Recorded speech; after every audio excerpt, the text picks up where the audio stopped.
नमस्कार साथीहरू, नेपालको राजनीतिमा एउटा नयाँ अध्याय सुरु भएको छ। काठमाडौँको मेयर हुँदै 35 वर्षको उमेरमा प्रधानमन्त्री बनेका बालेन शाह आफ्नो सचिवालयको टिम बनाएका छन्।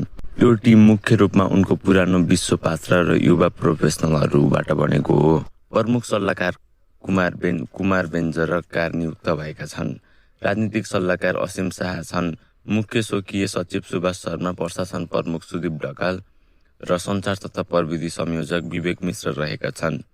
यसबाहेक निजी सचिवालय नवीन भण्डारी, सुरेन्द्र बजगाई, विनय साक्य जस्ता पुराना सहयोगीहरू पनि जोडिएका छन्। समग्रमा यो 25 सदस्यीय टिम हो।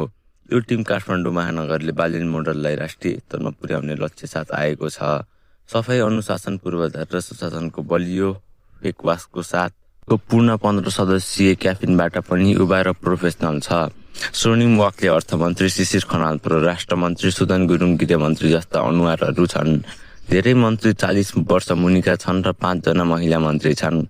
यो टिम पुरानो राजनीतिक शैलीलाई चुनौती दिँदै नयाँ ऊर्जा, व्यावहारिकता र आशा बोकेको छ।